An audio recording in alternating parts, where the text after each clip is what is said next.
perçois la notion d'harcèlement sexuel? Qu'est-ce que c'est pour toi un harcèlement sexuel? Depuis très longtemps, mais qui ne devrait plus exister. C'est assez pénible quand même à vivre. Moi, je l'ai déjà vécu, étant jeune. Une fois vieille, on le vit moins. C'est lourd, ça se voit, ça se sent, c'est horrible. On ne doit pas toucher la personne. On peut lui parler. Je pense que c'est vraiment des relances insistantes opposées à un refus. Toute agression verbale, déjà, dans la rue. Alors, un compliment ou qu'est-ce que tu appelles une agression verbale? Un sifflement. Ce serait à insister en fait à établir une relation sexuelle avec quelqu'un, quelque nature qu'elle soit finalement. Il faut faire la différence entre la drague de rue et l'harcèlement de rue. Donc vous avez dû entendre parler du hashtag Balance ton porc. Pour vous, quels sont les points positifs et les points négatifs de ce hashtag? Je suis mitigée. À la fois, je trouve ça très bien et à la fois, je trouve que ça prend des proportions qui correspondent un peu à justement, ça revient presque à du harcèlement, puisque on renverse la balance. On envoie des choses qui ne sont pas forcément positives et plutôt négatives. C'est l'émancipation, la libération de la parole de la femme. Après, les limites et les défauts, je dirais l'abus et peut-être la surlibération. Je pense qu'il y a eu de l'abus dans les propos, il y a eu des déformations et voilà. Il y a un tabou, les femmes osaient peu s'exprimer. Dû à ça, il y a une grande libération.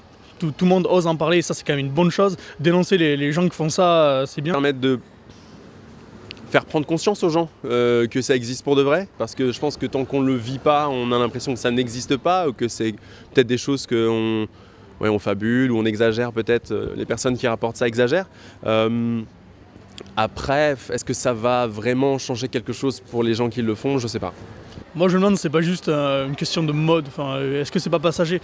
C'est pas que balance ton porc, c'est juste un pavé là dans la mare, mais il y en a d'autres. Balance le racisme au quotidien parce que tu as un nom étranger, balance tout quoi, voilà. Est-ce que tu oserais encore apporter une femme dans la rue par exemple? On fait pas deux poids deux mesures, en fait c'est soit on harcèle, soit on fait rien. Et il n'y a pas de juste milieu, il n'y a pas... la drague de rue tout simplement. Aujourd'hui, quel homme a le courage de faire la drague de rue? Quelque chose qui est inconcevable pour un homme, je pense, en 2017. Et c'est vraiment malheureux là-dessus parce que ça se perd.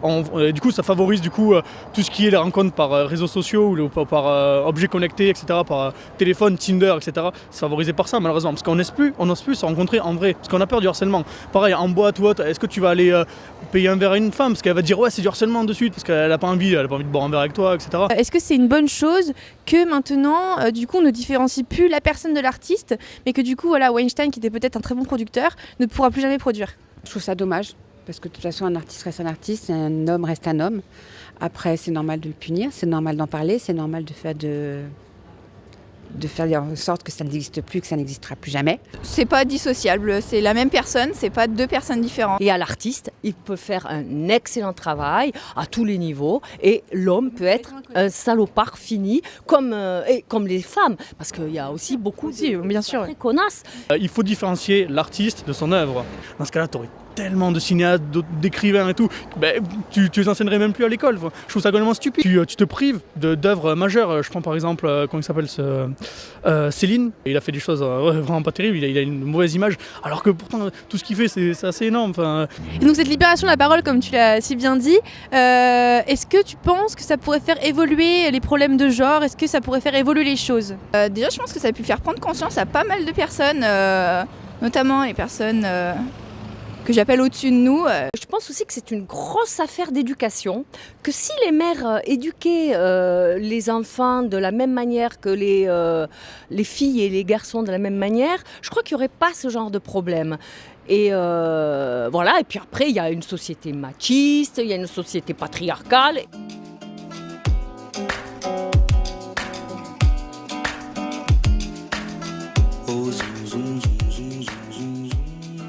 Ça prend des proportions énormes et peut-être, je sais pas, peut-être prendre conscience de ce qui se passe, prendre conscience que l'être humain doit être tolérant, respectueux à tous les niveaux. Et c'est peut-être ça qui va faire que peut-être un jour les gens sont respectueux les uns vis-à-vis des autres et plein de tolérance.